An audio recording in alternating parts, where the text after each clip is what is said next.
我名唤乌拉那拉氏宜修。前世里，我倾心相待的男子却不爱我，偏偏钟情于我的长姐。长姐离世之后，他又执意寻来替身，以为那便是我。我们曾是少年结发，可最终却走到此生再不相见的地步。如今我竟重活一世，起初实难置信，重生这等机缘竟会落到我头上。毕竟前世的我虽出身显赫门第，却因庶出之身，父亲不宠，母亲不爱，凡是好处从来轮不到我。正想着这些，素来侍奉我的简秋端茶入内。我随口问他，这几日王府可有什么动静？简秋面露不解，道：侧福晋这是怎么了？我摇了摇头，只觉头晕脑胀，许多事竟记不清了。福晋，连明日大小姐要来王府探望，您都忘了吗？简秋笑着打趣。我这才想起我那位好姐姐乌拉那拉是嫡女柔泽，她自幼受尽长辈宠爱，在家中如众星捧月，向来不需自己动手，所有珍贵之物便自然归她所有。就连当年姑母为四爷一亲，也舍不得让柔则受半分委屈，退而求其次选了我，只因那时四爷不过是不受宠的庶出皇子。然而今非昔比，九龙夺嫡之势渐明，四爷声望日盛，朝中拥护者愈来愈多。父亲与姑母遂生出将柔泽也送入王府之意，以保乌拉那拉氏荣宠不断。是夜，四爷如常来到我房中。回想前世，我登上皇后之位后，几乎忘却我们之间也曾有过一段温情岁月。或许同为庶出之故，自成婚以来，他对我确实宠爱有加，常搜罗奇珍异物，亲自送至我院中。正如眼前，他眉目温柔，含笑从怀中取出一对我再熟悉不过的翡翠手镯，轻轻戴在我腕上，低声道：愿此还相扣，朝夕相见。我故作羞怯，依偎进他怀中，心底却冷冷想着，这一世愿你我终究不复相见。次日柔则入府，仍与前世一般，身着湖蓝衣裙。一进我房中，便左右张望，笑道：妹妹怎地不见王爷？原想着向王爷请安，也好谢他多番照拂妹妹。我不作答，只静静看着他。柔则微笑道：我脸上可是有什么不妥？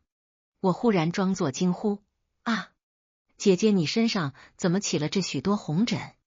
他顿时慌乱，夺过简秋手中的铜镜一看，只见颈间已泛起大片红色，并渐渐向耳后蔓延。我温声道：想来是这衣料出了问题。简秋，带姐姐去我房中换身衣裳。柔则虽不情愿，仍只得随他离去。我望着他的背影，在心中冷笑，他所穿衣裙早被我昨夜命简秋悄悄带来的漆树之浸透，足够让他难受几日。我原以为重生归来，只要阻止柔则与四爷相见，便能避开后续种种烦忧。却不料父亲见四爷夺嫡之事愈发明朗，竟以陪产为名安排柔则入府暂居。就在当夜，他便与四爷偶遇，随后顺理成章嫁入王府，成了福晋，独得专宠。我与后来入府的端妃齐月斌，竟非冯若昭所得恩宠，与他相比不过万分之一。前世我曾对柔则下毒，不仅令他成为四爷心中永不可及的白月光，更让纯元之名化作阴影，笼罩我后半生，挥之不去。因此这一世，我选择了另一条路。几个月后，我生下红辉。太医向四爷禀报说，侧福晋操劳过度，心神郁结，故此孩子体质羸弱，需格外小心调养。纵然此时四爷心中尽是柔则，但红辉毕竟是他的第一个孩子，他仍搜罗诸多珍贵药材为其进补，还会从繁忙朝务中抽出时间陪伴数个时辰。后来红辉3岁时，柔则有孕。我本精通医术，因此他每日所食所饮，安胎汤药皆需经我亲自查验后方才送去。其实我心中明白，后院诸人除我之外，并无谁真有心害他，但这般做派，不过是做给该看的人看，谁看见了，便算达到了目的。这一日，四爷忙完政务回府，听闻我身体不适，特意来到我房中。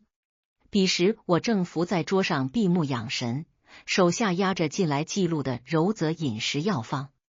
我装作惊醒，慌忙起身欲行礼，他却扶住我手臂，让我重新坐下，温声道：莫要太过操劳，也需顾及自己的身子。与他相识半生，我对他的性情了如指掌，你若示弱，他便会当真，以为你柔弱可怜。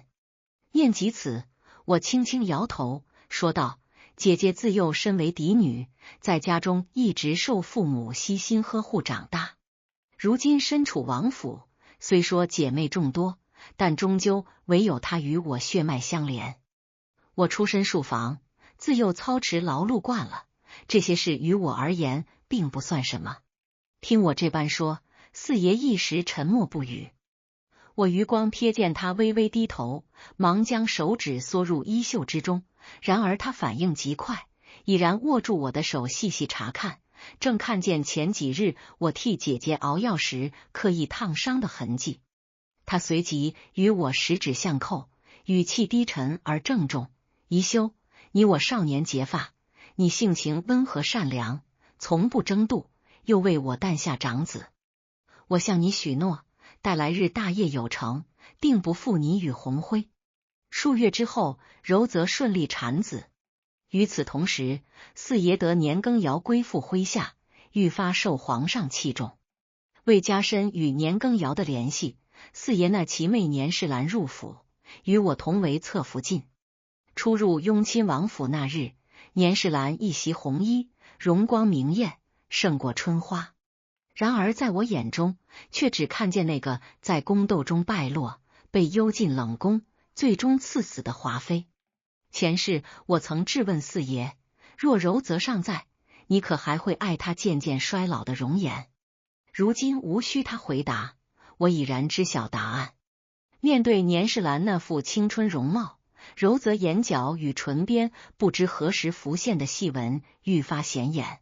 他言谈之间尽是王府琐事，再无昔日的风花雪月。忽而我心生疑问，身为乌拉那拉氏嫡女，柔则自幼便学习如何成为一位完美的正妻。她入府之后，善待诸位侧室，在四爷心中始终是最体贴温柔的解语花。可若四爷与旁人诞下子嗣，她还能如今日这般云淡风轻，不动声色吗？不久之后，年世兰也有了身孕。听简秋说，她已开始为孩子准备衣物。素来不沾针线的她，也亲手拿起绣针，想为腹中骨肉缝制一双虎头鞋，祈愿孩子强健安康。然而她却不知，自她踏入王府那一刻起，四爷便从未打算让她顺利诞下子嗣。只是如今年羹尧权势正盛，未免引其疑心，四爷在年世兰面前表现得格外欢喜，无论他所要何种赏赐，皆一一应允，即便要求再过分，他也从不动怒。待年世兰腹中胎儿渐渐成形之时，我忽然大病一场，来势汹汹，高热不退。姑母遣身边的竹溪姑姑前来王府传话时，我已虚弱的难以起身。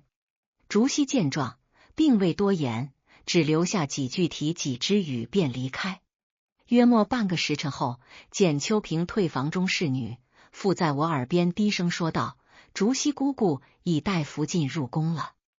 我这才长舒一口气，勉强支撑着坐起，将简秋递来的汤药一饮而尽。何苦如此？简秋接过瓷碗，轻声道：侧福晋可知，这可是您病后所服诸药中唯一对症的一副。我微微一颤，苦笑道：往后再不敢在深夜故意以冷水洗身了。夜深人静之时，年世兰院中忽然传来一声巨响。我赶到时，只见她抱腹痛哭，满面冷汗。四爷坐在榻边，紧紧握着他的手，眼眶微红，而柔则站在稍远处，面色苍白。宽阔的庭院中，齐岳斌独立廊下，仰望明月。我开口问道：“是你吧？”闻声，他转过头来，目光闪躲，侧福晋此言何意？我索性直言：“年世兰小产，是你送去的那碗汤药吧？”回想前世，我曾极恨齐岳斌这副清冷自持的模样。那时听闻他被年世兰强灌红花，终身不孕，我甚至曾开怀大笑。然而此刻见他因一腔情义甘愿为四爷所用，化作利刃染血，我却再也恨不起来。年家权势滔天，他腹中之子注定难保，而你不过是一把被利用的刀。齐岳嫔，莫要让旁人错将怨恨加诸于你。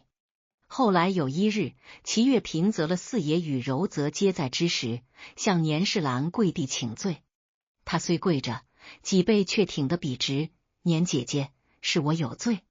明知姐姐有孕在身，却未加谨慎，将一碗未经我亲自查验的汤药呈上，致使姐姐失去腹中胎儿。”此言意味深长，在场众人皆能听出其中端倪。年世兰勉强支起身子，盯着他问道：“真正的主使究竟是谁？”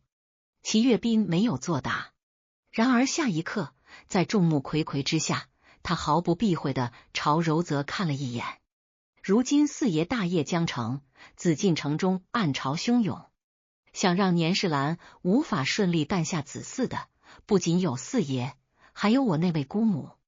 因此那一日，他才会派竹溪姑姑前来王府，原是要召我入宫商议此事。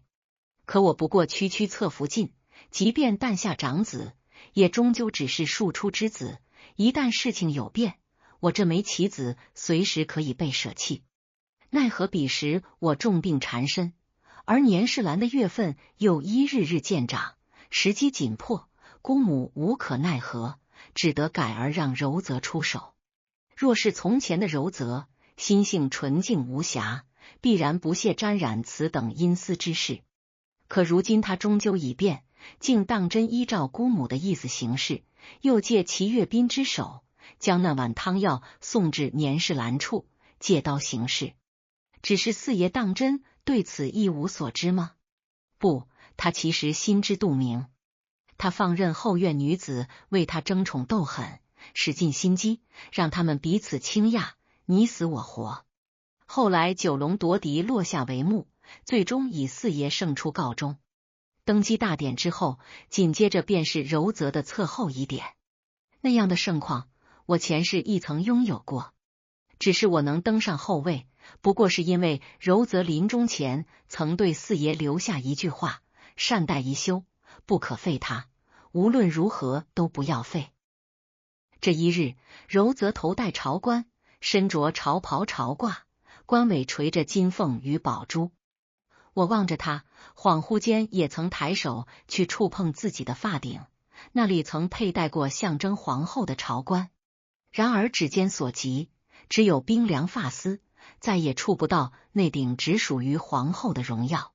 四爷登基半年之后，以为太后的姑母召我与柔则一同前往御花园赏花。他缓缓开口：前些日子，哀家已催促皇帝选秀之事。如今皇帝子嗣尚少，你们须想法子为皇室延续血脉。稍作停顿，他又看向柔则，道：只是此事，皇帝要年妃与你一同操办。我坐在一旁，看得分明。太后话音未落，柔则的神色已然变了。他猛然将手中茶盏置于石桌之上，发出清脆声响。他不过一介妃嫔，怎可与我同理此事？闻言，太后眉头紧锁，当即斥他愚钝，说他自前嫡起便是福晋，如今却任由年世兰这个后来者凌驾其上。继而又责备年世兰，说他一副狐媚作态，将皇帝的心都勾了去。这一幕让我恍若看见前世跪在太后面前受训的自己。那时我也曾以为年世兰定是用了什么见不得人的手段，才将四爷的心牢牢拴住，心中既轻蔑又愤恨。可如今置身局外，我才看得明白，四爷对年世兰的偏宠，归根结底是他自己愿意。其一，如今年羹尧正为四爷所重用，权势滔天，四爷必须给予年世兰足够的宠爱，且要是后宫独一无二的恩宠，方能稳固年羹尧的忠心。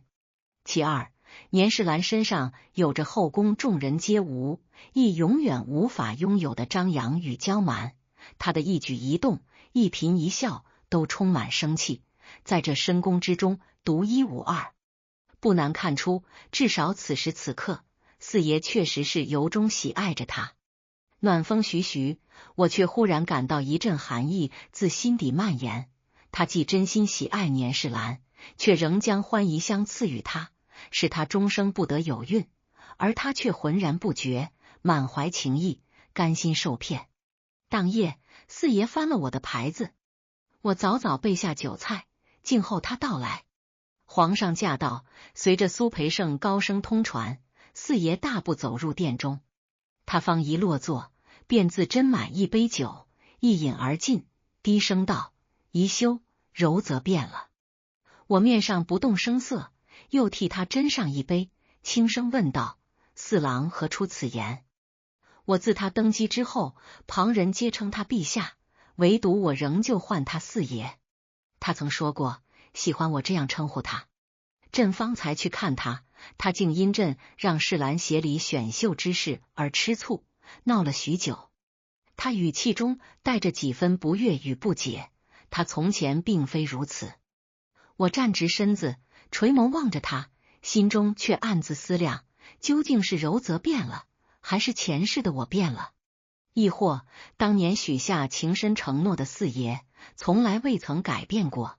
回过神来，我柔声说道：“四爷，莫不是半月前臣妾提起选秀一事，反倒让您心生烦闷？这件事还要追溯到半月之前。那时四爷亦曾翻牌来到承乾宫，与我倾诉心中不悦。他觉得选秀之事过于铺张，本想暂缓1年，奈何太后催促甚急，席间言语皆是敦促他尽快举行选秀。宜修，你怎么看？”他当时问我。彼时我正替他布菜，闻言手中的银筷微微一颤。略一思忖，我装作无意的说道：“皇后娘娘性情单纯，行事多凭情绪，不免有失周全。四爷若命年妃协理，他行事果断利落，与皇后娘娘一动一静，正好相辅相成。未曾料到四爷竟当真依我之言回禀了太后，这才引出了后来太后召我与柔则同往御花园赏花的那一幕。至于年世兰，她的手段如何，前世我早已亲身领教，如今便让我的好姐姐也亲自体会一番。或许是心中烦扰，四爷不过饮了几杯，便已有几分醉意。我起身，从小厨房送来的食盒中盛出一碗解酒汤，轻轻放在他手边。忽然，他一把握住我的手，将我顺势拉至身侧。咫尺之间，他转过身，将头埋入我怀中，低声问道：“宜修，若你为皇后，一切是否会有所不同？”我双臂环住他的颈项，另一只手轻轻拍抚他的后背，随即侧手望向窗外那半轮清辉明月，缓声说道：“四爷，姐姐她亦有难言之苦。她年少入府，需操持诸般事务，入宫之后又贵为皇后，既要为一国之母，做天下表率，又要为后宫诸人树立典范，还要做您的妻子。许多事情于她而言，也如逆水行舟。”话未说完，鼻尖已泛起酸意。这一番言语，我也说不清究竟是在替柔则辩解，还是在替前世的自己申诉。这时四爷自我怀中抬起头来，我低眸与他四目相对，轻声道：“臣妾无意中宫之位，只愿与四爷相敬如宾，白首同心。”四爷抿唇，语气郑重：“宜修，我必不负你。一日，妃嫔们依例前去向皇后请安。散后，柔则却将我与年世兰一并留下。皇后娘娘可还有吩咐？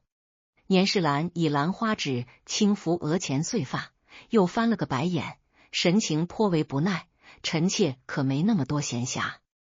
我坐在柔则右侧，注意到她宽大衣袖之中，右手早已紧握成拳。她开口问道：“选秀已至最后一轮殿选，不知妹妹筹备的如何？”臣妾蒙陛下信任，自然事事妥当，不敢有半分差池。话音落下，年世兰红唇微扬，笑意中带着几分得意。待他离去之后，柔则沉默良久，直到我轻声问道：“姐姐可是有心事？”他方才回神，抬手指向我身后：“你看那婢女模样如何？”刹那间，我心跳骤然加快。不远处，一名面容清秀稚嫩的婢女正端着一盘点心立在那里。我强自镇定，问道：“你叫什么名字？”那婢女恭敬行礼道：“回贵妃娘娘，奴婢名唤福子。”回想前世，我为了扳倒年世兰，曾特意将福子送入他的翊坤宫。四爷素来多情，而年世兰性子又极为骄横，容不得半点瑕疵。最终，福子被年世兰手下的太监周宁海打晕，丢入深井之中。彼时我费尽心机将此事接到四爷面前，他却神色淡淡，只劝我宽容大度。17岁，多好的年纪啊！柔泽的目光落在福子身上，却显得有些失神。17岁，正是当年年世兰初入王府的年纪。他轻轻叹息，如今我竟也成了人老珠黄之人了。他放下茶盏，看向我：“宜修，本宫知道你心中所疑。不错，本宫却有将福子安插进翊坤宫的打算。”我心中一凛，原来那位在京城素有贤名的乌拉那拉氏嫡女，在坐上这后位之后，竟也会做出与我当年如出一辙的选择。紫禁城果真是个不见血的修罗场。3日后，柔则果然借机将福子送入翊坤宫，可不知为何，不过一夜之间，福子便消失得无影无踪。此刻承乾宫中香烟袅袅，我闭目养神，缓缓开口：“偌大宫廷，一个活生生的人，怎会无故消失？”那些年久失修的冷宫中，枯井众多。福子年纪尚轻，也许贪玩失足坠井，亦未可知。你去对皇后身边的苏荣姑姑传句话，搜寻时切莫遗漏那些枯井。简秋在旁应声道：“奴婢明白。”我缓缓睁开双眼，语气淡淡：“还不够，仅仅一个福字，分量尚浅。”待金乌西沉之时，苏培盛来了，跟在他身后的几个太监手中皆端着物食。苏培盛作揖奴才，给贵妃娘娘请安。前世我可是在他手中栽过跟头的，如今再见他，我立即堆起笑脸，起身迎接。苏公公快起身，娘娘您瞧。苏培盛摆了摆手，另几个小太监连忙躬身上前一步：“这是江南织造局新上贡的料子，皇上念您素日里穿素色衣裳，特命奴才给娘娘送来。”我抬手轻轻抚摸那些绸缎，江南织造局上贡的东西定是极好的，只不过前世时这些好东西都只能是别人的。简秋你也过来瞧瞧，这料子当真不错，若有皇后娘娘制成苏绣，那才是真真漂亮呢。闻言，苏培盛一挥拂尘：“奴才瞧着这歌，宫上下属娘娘最大度。”话音刚落，简秋走到苏培盛身前，往他手中塞了片金叶子。看着面露慌乱的苏培盛，我温声开口：“有劳苏公公为本宫走这一趟，天气炎热，苏公公带着小徒弟们去买碗酒喝吧。”不出半月，在选秀中被留了牌子的秀女们入了宫。还记得选秀时，柔则曾邀我一同去看，我只称上次受凉还没好透，不好去凑热闹，其实那场面我前世已见过一次，四爷同哪个秀女说了什么，给谁留了牌子，我早已铭记于心。那些一只只刚飞出笼的鸟雀们，欢快地扑腾着翅膀，迫不及待地飞向皇宫这更大的囚笼。殊不知进了这四方天地，从此再无出路。譬如夏冬春，彼时因一个叫安玲珑的小户秀女不小心将茶洒在他身上，他便仗势辱骂。然他性格虽跋扈，但胜在貌美，四爷还是给他留了牌子。封常在是夜，简秋边为我捶腿边说，笔下常在入宫后，屁股还没坐热乎呢，先去皇后的景仁宫里烹了一番。苏荣姑姑说她将皇后哄得可高兴了，临走时皇后还将之前您送过去的绸缎赏给了夏常在呢。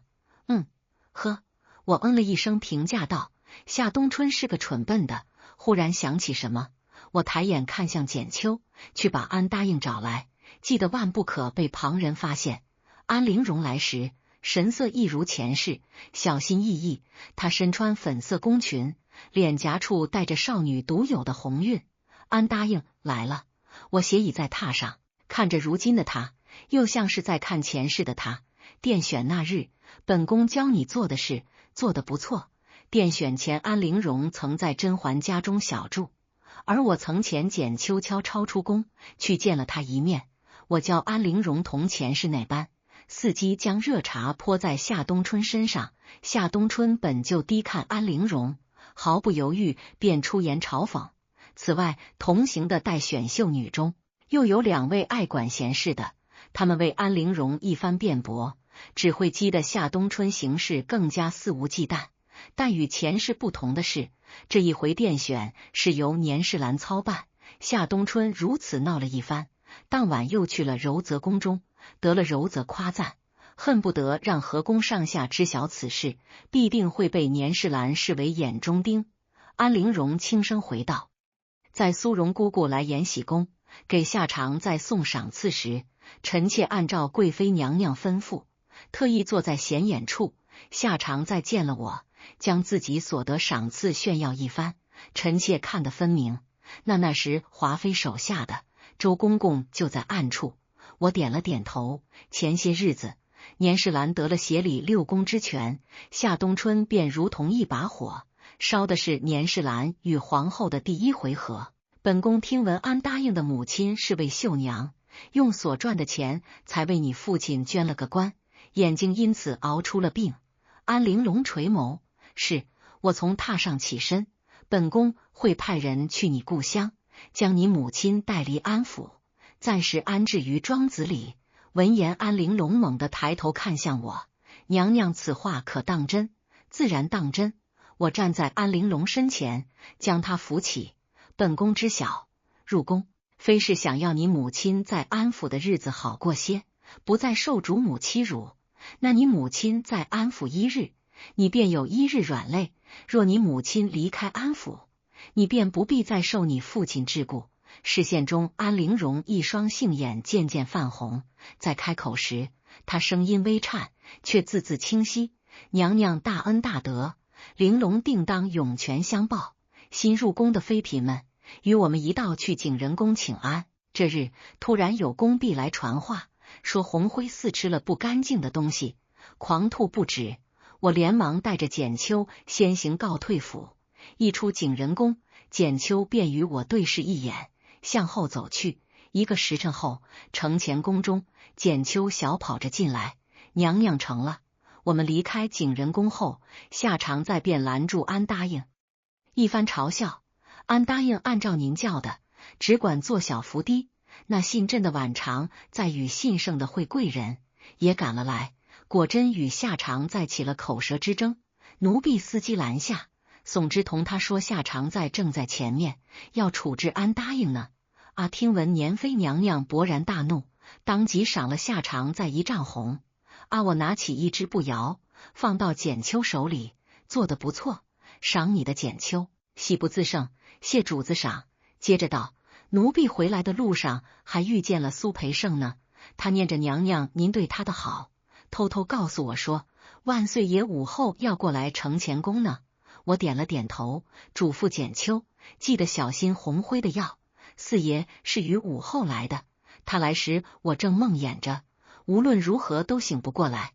梦中我察觉到四爷在我身侧坐下，又将我的手紧握在他宽大的手心里，口中唤着怡儿。前世他唤柔则为纯元，唤甄嬛为堕堕，即便是对那没什么男女之情的沈眉庄，他也能唤上一声眉庄。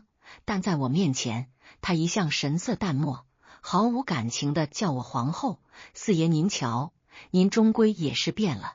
人若心生爱意，哪怕强大如95之尊，亦会生出软肋。只听他语气焦急：简秋，你说今日到底发生什么事？扑通一声，简秋跪在地上，小声啜泣：万岁爷，你要替我们娘娘做主。华妃娘娘与我们娘娘向来交集甚少，但今日怡坤宫的小厨房做了些糕点，不知为何也给承乾宫送了一份，没想到大阿哥吃过后便狂吐不止。奴婢去太医院抓药，那江太医竟说药材都被怡坤宫挑走了，只剩下一些积压在库房中，有段时日的药材。我们娘娘心急，便叫奴婢拿过来了。嗨，谁成想那药竟不管用，大阿哥的病症还是不见好转，梦魇到可不触时。我回握住四爷的手，用脸颊轻蹭他手背。四爷，四爷，四爷安抚似的轻抚我后背，又坐得离我更近了些。哪个江太医？他问。简秋回道：正是江山。他沉沉呼出一口气，显然已有了怒意。那贵妃又为何梦魇？简秋欲言又止，四爷吼道：快说回万岁爷的话，今儿臣妾娘娘去皇后宫中请安，回去路上撞见了华妃娘娘，正在承制刚入宫的下常在，常在被赏了一丈红，血染一地啊！娘娘不小心看见，回来后便心神不宁，碰巧这时苏荣姑姑也来了，四爷准她进来后，她也先袍跪在四爷跟前。万岁爷，前些日子皇后娘娘曾将一个宫婢送去怡坤宫，名叫福子恩。四爷嗯了一声，我有些印象，还曾说过她的年纪与世兰刚入王府的年纪相仿。苏荣接着说，2日前奴婢在冷宫的一口深井内找到了福子的尸体，她后颈有伤，显然是被人打晕后才投入井内。殿内陷入寂静，四爷沉默不语。前是一个奴婢与夏冬春的命，根本不足以让四爷对年世兰动怒，但如今他们的命在连同我与红辉，四箭齐发，渐渐直抵四爷心坎。他站起身，快步朝宫外走去。与此同时，我从梦中悠然转醒。当夜，四爷在怡坤宫中大发脾气的消息传了出来，年妃因行事过于嚣张，被四爷夺了协理6宫之权，他大喊冤枉，还要将小厨房的工人唤来作证，以证明他从未在糕点中下毒。但此时他的话四爷不会信了，就连为华妃办事的太医江慎亦被四爷免了官。听闻此事，柔则一反忧郁常态，面露喜色。妹妹这一招果然高明，了却本宫一桩心。我摇了摇头，若不是姐姐另外安插了人，在怡坤宫的小厨房里，我也不会轻易得手。百无聊赖时，后宫众人皆在猜测，接下来四爷会将协理6宫之权赐给谁。很快，人选定了下来，是个谁都未料想过入宫不过月余的人。沈眉庄看着逐渐被乌云遮挡的金屋以及昏暗的天色，简秋拿来一件披风，主子要变天了。说起沈眉庄，她容貌姣好，温柔端庄，且知书达理。每每与我说起她，四爷都是面带笑意。某一次待四爷走后，简秋问我，皇上喜欢沈贵人，与当年对皇后娘娘、华妃娘娘的那份喜欢是一样的吗？我摇了摇头，四爷的确喜欢沈眉庄，却不是出于男人对女人的喜欢，而是整盘棋的掌控者对棋局中略占优势的棋子的喜欢。沈眉庄家世显赫，用来牵制年家这棵长势正猛的大树是最好不过。除此之外，他为人正直，开支有度，这一点哪怕是前世恨极了他的，我都无法否认。简秋递来一杯热茶，皇上听说娘娘喜爱菊花，便将上等绿菊全数赏下，连居所都改了名，存菊堂。他打量着我的神色，娘娘您就不吃醋吗？想了想，我轻声回答，没什么可吃醋的。眼下宫中人人以为四爷喜欢沈眉庄，不仅给了他协理六宫之权，还将极少见的绿菊赐给他。这份明晃晃的偏爱，如同往后宫看不见的烈火中添了根柴，待柴烧尽了，火熄了，火星散落四周，最终也逃不过归于尘埃的宿命。一盏热茶见了底，我说，来日寻时机去存的举堂里坐坐。前世沈眉庄由华妃亲自教导如何处理各宫事宜，吃了不少苦头。如今四爷不去翊坤宫也有些日子了，教导沈眉庄的事便落在了柔泽头上。今日晨起，苏荣姑姑来我宫里说皇后有要事，相商请我过去。再一次跨过景仁宫的宫门，我忍不住在院中驻足，环顾四周，这里的一草一木、一砖一瓦，以及厚重宫墙围出的四方天地，皆与前世别无二致。譬如院中这花，花开花落，日复一日，年复一年。任后宫受宠的女人换了几轮，或是死了几个，她还坚挺地守在这，沉默地看着景仁宫的下一任主人。如此看来，后宫的女人个个娇媚似花，活得却不如花。你来了。我进去时，柔泽正坐在榻上绣着什么，走进了瞧上一眼。他绣的是两只鸳鸯，是我前世一细心绣过却送不出去的鸳鸯，时值盛夏，为了解暑，各宫多多少少都会备上些冰块，不经意瞟过那用来成冰的冰剑，我心中暗暗吃惊。当年被四爷捧在心尖上的人，如今这宫里的冰却少得可怜。柔泽闷声道，沈眉庄协理六宫，倒是出了不少风头，连皇上都止不住的夸他。看皇上那模样，保不齐过些日子便会升了他的位分。也不知那沈眉庄用了什么狐媚法子，竟能让皇上夜夜翻他的牌子。柔泽言语间满是无法隐藏的醋意，我听得出。我接过针线放在一旁，将他的手握紧。我与姐姐虽不是一母同胞，但在这偌大后宫里，也只有你我二人。明上官的是同一个姓氏，也只有我一人是真心盼望姐姐好的。当年在前帝时，姐姐你得陛下专房之宠，妹妹满心只有欣喜。可谁想后来那年，石兰竟也有专房之宠，惊觉失言。我连忙捂嘴，小心翼翼地瞧着柔泽的脸色，只见他失了笑意，垂下眼帘，将头别了过去。妹妹说错话了，姐姐莫要往心里去，无妨。柔泽轻叹一声，只是如今我又能做些什么呢？我佯装思索，妹妹以为姐姐不妨与沈贵人走近些，而华妃势必会给沈贵人找绊子，两相对比，沈贵人定会觉得姐姐你更温柔贤淑，与你更亲近些，日后也好为你所用。柔泽隐在阴影下的侧脸突增几分狠厉，他做得好，本宫自然要夸。他微扬起头，挺直腰背，目光不知落在何处。每一个被皇上宠爱的女人，我都要让她们狠狠跌入谷底，永无翻身之日。幽贵贵人这身衣裳真好看极了。请安时，严世兰抬起戴着指套的手，撑着脸看向沈眉庄。如今沈眉庄风头正盛，又站在显眼处，偏巧今日她还穿了那件绣满菊花的宫裙，在严世兰眼中与挑衅无异，是以她甫一开口，言语间好似夹杂着千万把锋利无比的刀剑，顿时景仁宫安静的落针可闻。众人皆怕那刀剑无眼，无端刺在自己的心口上，但沈眉庄无处可躲，她只能朝着严世兰行礼，谢华妃娘娘夸赞，不过侍寝就一晌罢了。话音刚落，柔泽紧接着说，沈贵人如今你协理六宫，做事仔细，将个公开之用度一笔一笔算得清楚，连皇上都对你赞不绝口呢。还说你颇有几分当年敬妃的风范，哼不过是个贵人，还真拿鸡毛当令箭。说着，年世兰朝沈眉庄与柔泽的方向翻了个眼。后来不知从何时起，后宫开始有人议论起沈贵人的肚子，说她年纪尚轻，又得如此盛宠，怎么不见肚子有动静呢？有宫人嘴碎，不小心将这些风言风语传到沈眉庄的耳朵里。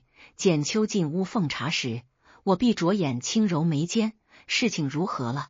如主子您计划的，沈贵人找江城江太医问诊后，又找了那位刘太医要了方子，熬煮汤药。他派人将药诈拿给奴婢，奴婢查证过，那的确是会让人出现假孕之症的药方。前世沈眉庄只知自己与刘太医是同乡，却不知此人早已被年世兰收买。他服下汤药，出现月信推迟呕吐的症状，被年世兰拿了把柄，顿了顿。简秋问主子，平日里沈贵人与您不算亲近，您为何有把握？秋雨一连下了几日，在与世见庭时，后宫出了件大事。存菊堂一个名唤茯苓的宫女，将一条带血的裤子呈到柔泽面前，声称沈贵人假孕，诓骗帝后皇家子嗣，事关重大。四爷当即决定亲自审问沈眉庄。景仁宫内，沈眉庄跪在地上哭诉来龙去脉，是臣妾愚钝，受人陷害，求皇上明鉴。臣妾当真不知那样的推迟月信呀。柔泽逮住机会，满脸关切地问沈贵人：“你可知是何人利用子嗣陷害你？”严世兰冷笑一声，坐在椅上，双眼打量着沈眉庄，由上到下，难道谁还能逼着他将药喝下去不成？柔泽难得语气严肃，华妃甚言，而后侧头看向四爷，想必沈贵人也不敢用此事诓骗皇上。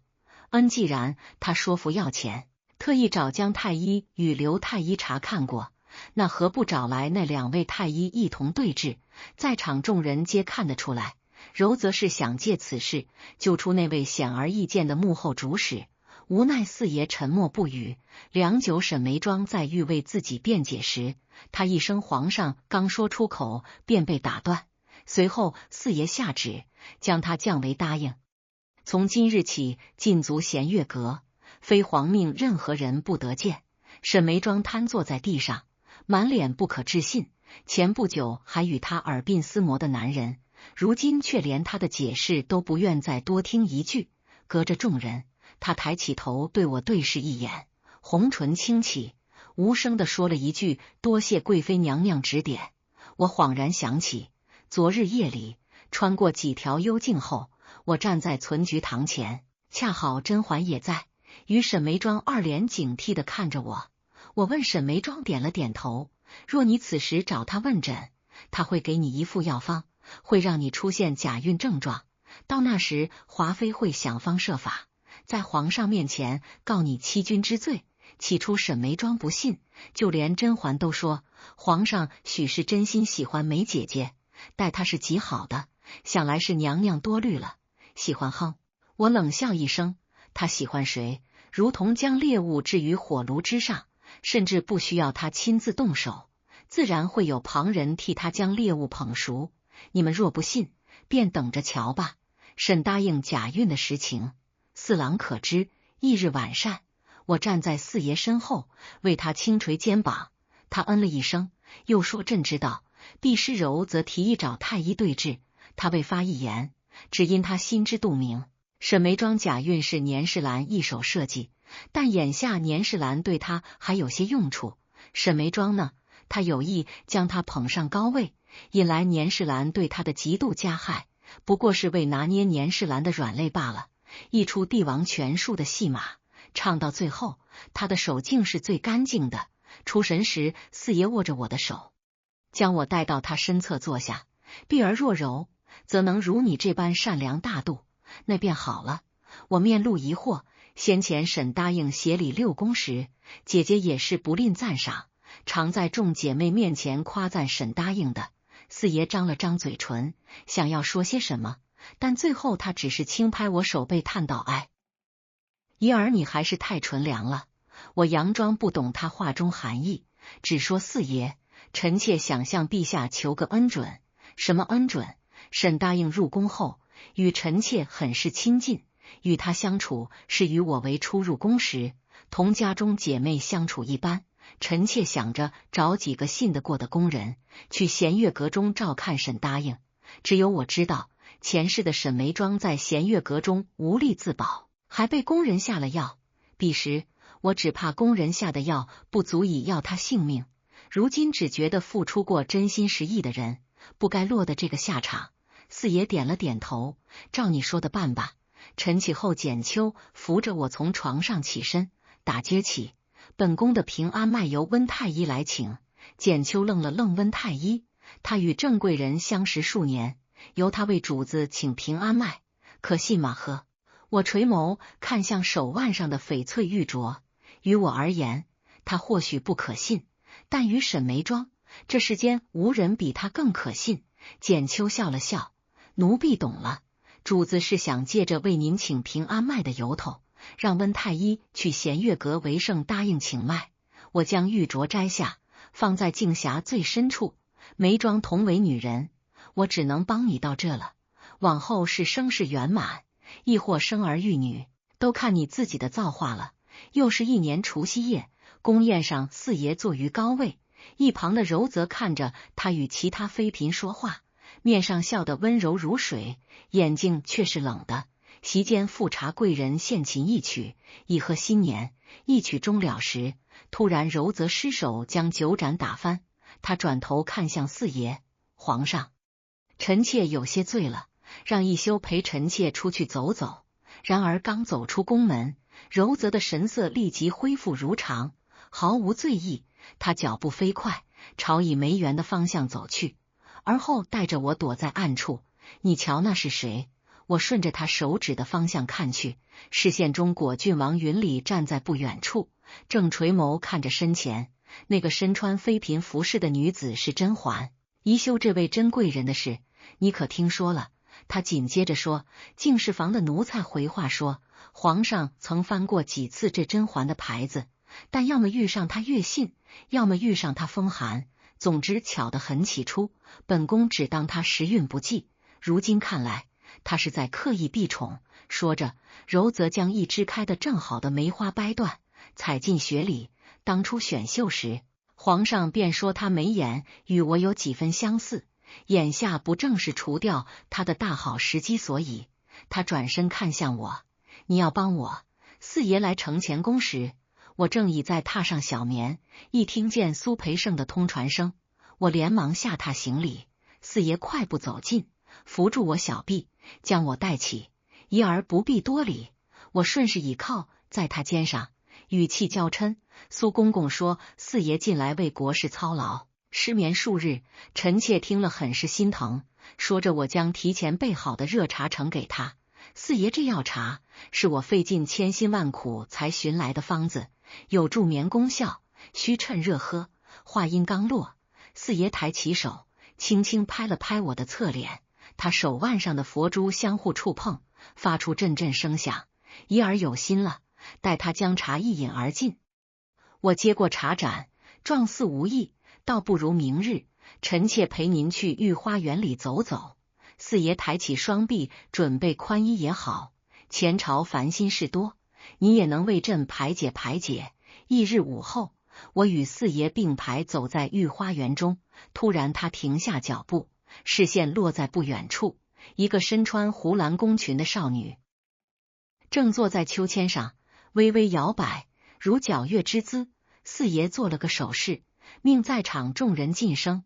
他背对着我朝秋千处走去，自然看不见。我与甄嬛身后的婢女浣碧交换眼神，下一瞬，只听甄嬛语气雀跃地说，那日在宫宴上，我见到了17爷，果真如传闻那般风光霁月，如果我没入宫，能嫁给他便好了。四爷厉声喝道，大胆！天子震怒，周遭顿时跪了乌泱泱一片。察觉不对，甄嬛连忙转身，也跟着跪在地上。是怎么了？柔则的声音适时在御花园中响起。听了经过后，他狠狠瞪着甄嬛：“你入了宫门，便是皇上的女人，竟还敢朝三暮四！更何况17爷是什么人？那是皇上的胞弟，岂容你妄想？”他看向四爷：“不如现在就将17弟传来，当面与这贱人对峙。”四爷沉声开口：“你以为朕不想？昨日17弟已因故离京，你告诉朕要如何让他对峙？”可柔则刚要说些什么，却被四爷打断。罢了，他说。柔则惊呼一声：“皇上此事岂能罢了？”在开口时，四爷的声音带了怒意：“老17也是王爷，此事若再纠缠下去，闹得尽人皆知，你说皇家颜面将置于何处？”见状，柔则知趣的闭了嘴，朝我抛了个眼神。我先袍跪在地上，虽然17爷不在京中，无可对证，但此事关乎皇家颜面，臣妾以为不如将甄嬛贬去甘露寺，为国祈福。这一是四爷与甄嬛本就没有多少情分。离开御花园前，他只留下轻飘飘的一句：“就这样办吧。”即刻启程。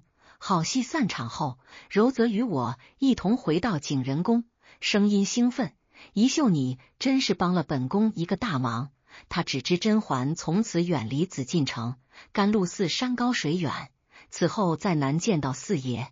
但他不知道，在事发之前，我曾与甄嬛见过一面，还在意思是要让皇上误以为我与17爷有私情。弦月阁中，甄嬛面露难色，但如此一来，皇上必定以为我与17爷果真有私情，恐怕后果不堪设想。想到前世种种，我点了点头：“没错，我就是要让他因此而责罚你。”甄嬛是戴罪之身，离宫前她褪去首饰，身穿素衣，只带了她最亲近的2个宫女浣溪与流珠。她登上马车前，我出声叫住她：“甄嬛，昨日云里离京，一路不停，算算日子，应比你早到甘露寺。”我仔细看着甄嬛的脸，不禁回想起这个年岁的自己，或更早些，那时我还未嫁入雍亲王府，满心期盼着将来能有一日挣脱嫡庶枷锁，出去看看这大好河山。如今我是注定要被困在这紫禁城里了。若是有人能替我去看看万里山河，也不失为一件善事。半月后，有消息自甘露寺快马加鞭传回，说寺中年久失修，又逢盛夏，天干物燥，一僧人失手打翻烛台，燃起大火。不知为何，烈火只集中在甘露寺的凌云峰上，最后甄嬛与那2个宫女皆消失于火海中，只留下一地无法辨认的残骸。听到这消息时，四爷正在教红辉写字，只说一句活写得不错，果真聪慧，像你额娘。要说今年发生的大事，当属年羹尧被贬这一件，因他在给四爷的请安奏折中写错了字，惹得四爷勃然大怒，将他贬为城门看守。而后甄远道等人又将暗中搜集的证据呈给四爷，每一桩每一件都是年羹尧目中无人、功高盖主的罪证。四爷当即下旨处死年羹尧，流放年氏一族事业。我带着一条白绫去了年世兰被幽禁的冷宫，甫一走近，便看见他正蹲坐在角落，昏暗的月光透过小窗映在他身上。他一身素衣，低垂着头，再不复当年明艳张扬的模样。听到声音，年世兰抬起头来，在看到白绫的那一瞬，他惊恐地睁大双眼，身子不断向后退去，却无路可退。今日午后，你兄长已被处死，其余人皆被流放。随着年世兰动作，有熟悉的气味弥漫在我鼻尖，这是欢宜香。闻言，他扬起下巴，神色诡傲。当然，这可是皇上亲自赏赐的。欢宜香各宫上下，独我一份。我点了点头。是啊，会让人不孕不育的。欢宜香隔宫上下，确实独你一份。我正对少年世兰那双不可置信的眼，在前帝时，齐月斌给你的那碗滑胎药，幕后主使并不是柔则，是皇上柔则与齐月斌一样，只是做了他的刀而已。哈哈哈！严世兰哭着喊道：“可是你一派胡言，阴谋诡计，帝王权术，他自小常在年家，我不信他看不懂，不过是因为爱，甘愿被蒙蔽双眼。”我起身走到严世兰身前，古往今来，武将中凡功高者，有几个能落得好下场？你兄长战功赫赫，但盛极必衰，你在后宫位列四妃，严氏一族日渐强大，他便没想让你生下一儿半女，换一箱他送你，你便日夜点着，久而久之，哪怕有神仙下凡，都无法让你有孕。许是想到了这些年与四爷的情爱，严世兰拼命摇头。皇上那样宠爱我，他绝不可能这样对我。话落，我抬手指了指桌上的白绫，可是我来前，他私拟自尽，我没骗他。彼时四爷坐在养心殿中，下旨赐严世兰白绫。我停下为他研墨的手，轻声道：“四爷严世兰入宫多年，嚣张跋扈，不守礼节，不若将他终生幽禁于冷宫，也算生不如死。”严世兰彻底瘫坐在地上，低声呢喃：“皇上害的世兰好苦啊！”是啊，一个男人将后宫这些女人害得好苦啊！在他眼中，每个后妃都可以是他的筹码，他只需要送些赏赐，翻翻牌子，便可以利用他们，以控制其背后的母家。待其子物尽其用，他随手一扔，变着花样的葬送他们的后半生。我轻叹一声，将白绫置于火烛上，火势难挡，白绫瞬时化为灰烬。严世兰愣了愣：“一休，你这是做什么？”我朝严世兰走近，半蹲下身，用指腹沾染些许唇脂。严世兰，如今你身处冷宫，也注定远离争纷，落个清静。说着，我抬手到他面前，将唇脂涂抹于他的唇角，掩盖住他苍白的唇色。好好活着，只要你活着，早晚能看见负心的男人死在你前头。近些年来，也曾有几位妃嫔在承宠后怀了身孕，却都在不久之后莫名其妙的滑了胎。是谁动了手脚？我与太后心知肚明。乌拉那拉氏一荣俱荣，一损俱损，如同前世一般。为保全家，族太后只当对柔泽的所作所为不知情。直到这时，温太医为我请平安脉时，竟诊出了喜脉。他语气沉重：“娘娘这一胎胎象极其不稳，需服保胎药。除此之外，近期定要注意饮食，切莫贪凉。”我笑了笑：“多谢温太医，保胎药就不必了，给我一些红花就好。”红花。坐在床边的沈眉庄惊讶地看着我：“一姐姐，红花可是治寒之物，连服红花5日后，这夜我小腹剧痛，痛不欲生。”四爷闻讯赶来，紧挨着我坐在床边，他狠厉的眼神自众妃嫔脸上扫过，最后他指了指柔泽：“你说这是怎么回事？”柔泽愣了愣：“臣妾也得了消息才来的，发生何事，臣妾也不知晓啊。”话音刚落，安陵容猛地跪在四爷跟前：“臣妾有罪，求皇上责罚。”四爷沉声道：“说清楚一些，是臣妾在宜贵妃娘娘的药汤中加了红花。”我忍着剧痛，挣扎起身：“安陵容，平日待你不薄。”安陵容将额头磕在地上，闷声开口：“臣妾也是没有办法。皇后娘娘说，若臣妾不照她说的做，不在药汤中放入红花，便会要我的命。”安陵容侧头看向柔泽：“当年臣妾有孕时，皇后娘娘您也是如此，用一碗汤药落了我的胎。但宜贵妃是您的亲妹妹啊，您怎么能这样对她？”事发突然，柔泽面露慌乱。安答应，可是病着还未好透，尽说些胡话。他上前几步，似是想要握我的手。我迅速将手臂举至额前，哭喊道：“啊，姐姐饶命，都是妹妹的错，姐姐不要再打我了。”见状，四爷反手抓住柔泽手腕，狠狠将他推开：“你个毒妇，给朕滚远一些！”这时苏培盛自殿外快步走近，附在四爷耳边：“皇上遂非宫人，婉婢求见。”在众人的注视下，浣碧身穿僧人衣物缓缓走近，行过礼后，他一字一句道：“奴婢浣婢告发皇后娘娘，当年火烧甘露寺，企图杀人灭口。你柔则脚步踉跄，你说什么？当时真小主被甘露寺几个僧人几番欺辱，还被赶到凌云峰上，浣婢仿佛字字泣血。凌云峰起火那日，奴婢曾见过带着苏荣姑姑的几名男子偷偷上山，只是可怜了我们小主，在凌云峰被冻坏了腿，逃不出去，最后葬身火海。自记事起，这还是我头一回见到柔则如此惊慌失措。他再也顾不上皇后威仪，伸手去抓四爷衣袖。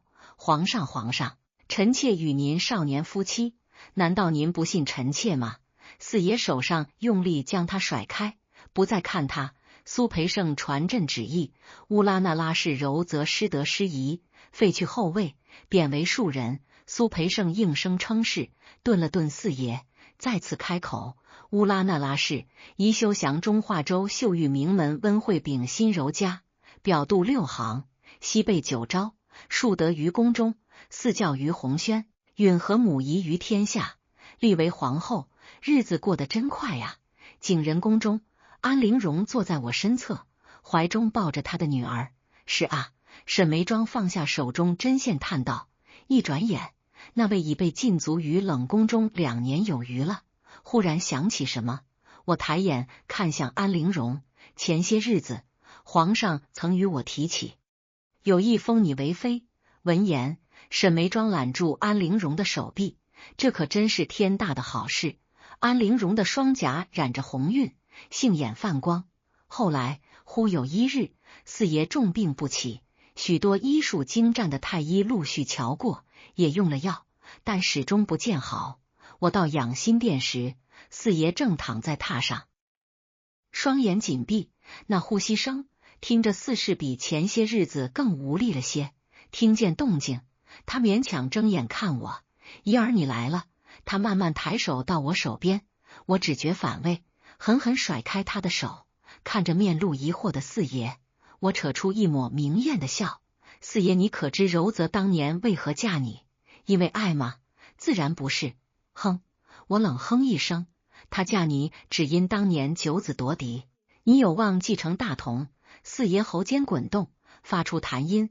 他试图用双臂撑起上半身，却发现身上毫无力气。那你呢？他哑声问。沉默良久，我摇了摇头。